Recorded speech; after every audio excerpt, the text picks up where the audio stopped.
جس نے بہت کچھ سکھلایا اس وقت کسی نے، یہ شخص نماز پڑھ کر کے اطمینان کے ساتھ اذکار وظائف کے بعد جب گھر جانے لگا تو فائر والے کھڑے تھے اور پولیس کھڑی،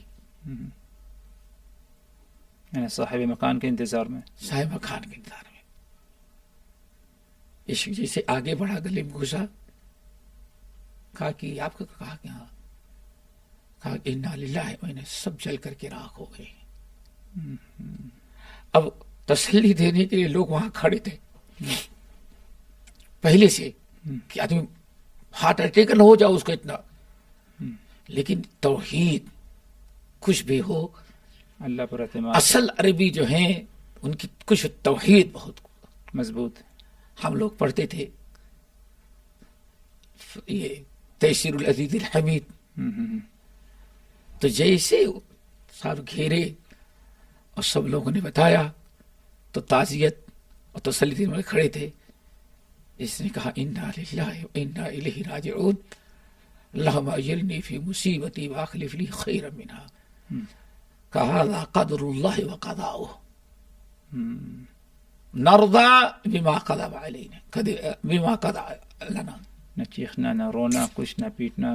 اس شخص کی یہ صبر اور سب دیکھ کر کے پولیس، جو مشائخ وہاں موجود تھے، وہ سب کے سب جو ہے وہ حیرت میں پڑ گئے. اور ہر آدمی دعا کرتا اللہ تعالیٰ یہی صبر اور راضی بقضا اللہ تعالیٰ ہم کو بھی نصیب فرمائے. آمین آمین. ایک تو بڑی چیز. اور ایک اور بڑا حادثہ جو ہمیشہ ایک یاد رکھنے کے لیے ہے، آج تک نہیں بھولا.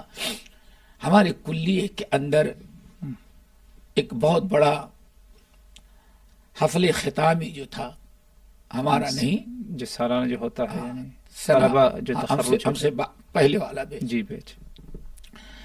تو کلیت الحدیث کے جو عمارت تھی اس کے درمیان، جسے دو چار بلڈنگوں کے درمیان ہوتا ہے نا، وہ جی کیا ساحہ ہوتا ہے، جی اسی میں پروگرام تھا. جی. یہ بہت ہی، اس سے اندازہ لگتا ہے کہ ہمارے بر صغیر اور دوسروں کا کتنا فرق ہے. جی. تو وہاں حفل خطابی میں شیخ عبداللہ زاہد نائب الرئیس تھے، جی. ہمارے شیخ سلامہ مصری تھے، یہ بڑے سخت تھے، وہ تھے، ہمارے شیخ صالح سہیمی تھے، یہ سب لوگ تھے، شیخ امان جامی تھے.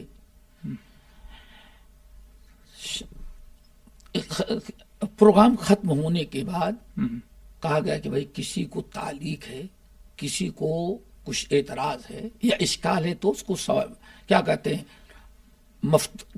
لکھا مفتوح. اچھا رقم ایک عام جو ہے گفتگو.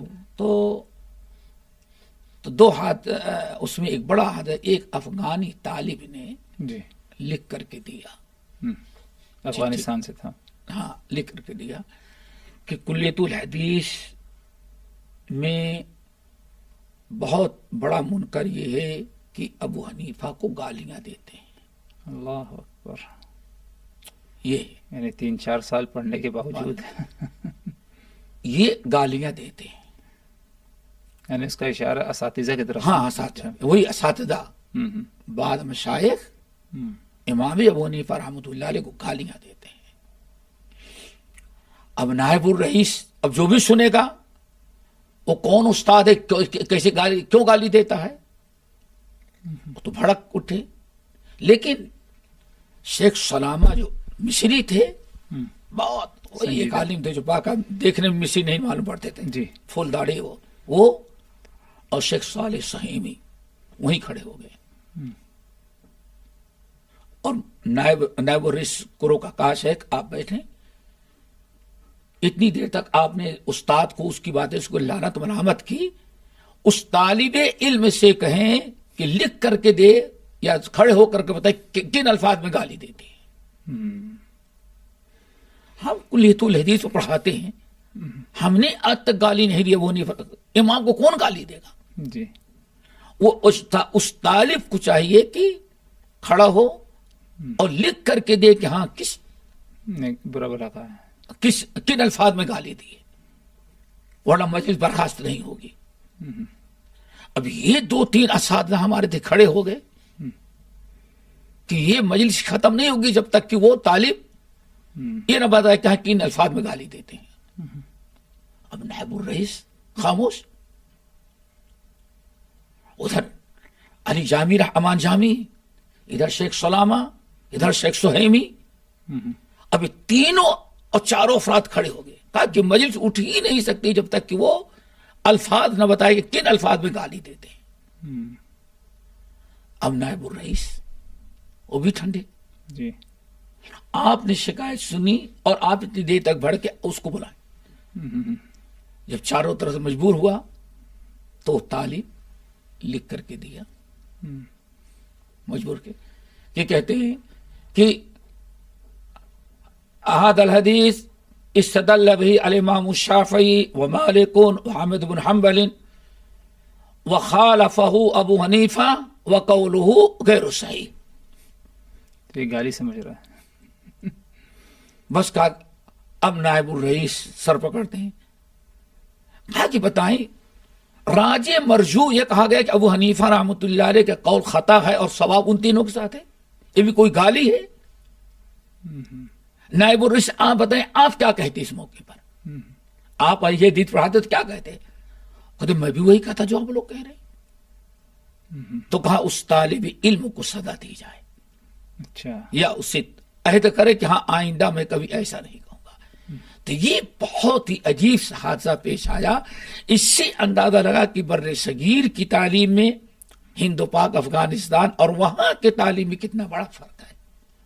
اور تعصب دنیا کے کسی بھی ملک کے طالب علم کو نہیں ہوا کہ ابو حنیفہ رحمۃ اللہ علیہ کو گالی ہے، لیکن اس کے ذہن میں بتائی کہ ابو حنیفہ کے مخالف یہ کہہ دینا کہ ان کا قول صحیح نہیں، یہ بہت بڑی گالی اور توہین ہے ان کے ساتھ.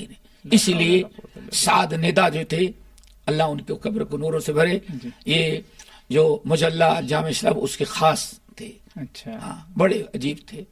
یہ ایک مرتبہ ہم سے کہنے لگے ایسی باتیں سن کے، کہا کہ شیخ ظفر ہؤلاء یأتون احجارا ورجعون احجارا. یأتون احجارا ویرجعون احجارا. بس یہی جو نے کہا کہ کیا بتائیں یہ 4 سال نہیں کہا کم سے کم اس میں کتنے ایسے اعدادی سے ہمارے ہاں پڑھے ہیں. اعدادی پڑھی، ثانویہ پڑھی، پھر ہمارے ہاں کلیہ میں آئے. کہا اتنے دن تک پڑھنے کے باوجود جو فکر وہاں سے بات لے کے آئے، باتیں ہیں، کھاتے ہیں، پیتے ہیں، کلاس لیتے ہیں، پڑھتے ہیں، لیکن کوئی تبدیلی نہیں. یأتون احجارا ویرجعون احجارا. جیسے پتھر بن کر کے آئے تھے ایسے پتھر بن کر کے جاتے ہیں، کچھ فرق نہیں پڑتا. کچھ نہیں. اسی طرح سے جو ہمیں سب سے بڑی عبرت حاصل ہوئی، ہمارے کلیۃ الحدیث میں ایک بنارسی طالب علم جو بنارس کا بڑا دیوبندی مدرسہ ہے اور بہت ہی اچھا ہے، عبرت و نصیحت اس میں ہوگی. اور جو بھی سن رہے ہیں وہ کوئی تنقید نہیں بتا رہا ہوں کہ انسان کیسے علمی طور پر. وہ صوفی تھے، بیعت کر کے آئے ہوئے تھے، لیکن داخلہ مدینہ یونیورسٹی میں ہو گیا. اچھا. اور داخلہ بھی لیا تو کلیۃ الحدیث میں لیا. اچھا. کلیۃ الحدیث میں. اب کلیۃ الحدیث عقیدہ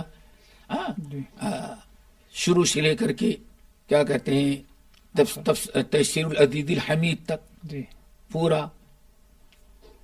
تو ایک دن ہم سے محبت بہت کرتے تھے، بے تکلفی تھی. نیچے اترے ایک جگہ کھڑے تھے تو عقیدے ہی کی کلاس تھی. جی ہم سے 1 سال پیچھے تھے وہ، اچھا. لیکن بڑے اچھے آدمی تھے. تو بڑی عبرت کی چیز ان سے میں نے پوچھا، حضرت ہم لوگوں نے وہاں شرح قاعدہ نصفیہ پڑھی تھی، جی فلاں پڑھی تھی، فلاں پڑھی تھی، یہاں آپ نے عقیدہ پڑھا، کچھ فرق محسوس ہوا؟ صحیح. آپ لوگوں نے پوچھا ان سے؟ ہمیں نے پوچھا، جی. بے تکلفی تھی.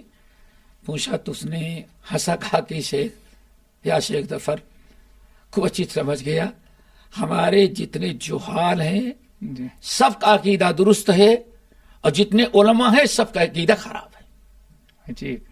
کیونکہ جاہل جو ہیں وہ فطری طور پر ہیں، فطرت پر ہیں. ہاں، اور بعد میں منطق، فلسفہ اور غلط عقیدے کتابیں پڑھ کر کے علماء کو جو کوٹ کرتے ہیں وہاں جا کر ان کا عقیدہ خراب، اور اس کی بیوی کا، اس کے ماں کا، باپ جو جائے اس کا عقیدہ صحیح ہوتا. اور مثال دے، کہا کسی سے پوچھے اللہ کہاں ہے تو اس مولوی کا، عالم کا، شیخ الحدیث کا، صدر مرشد کا بیٹا بھی کہتے اوپر اللہ ہے۔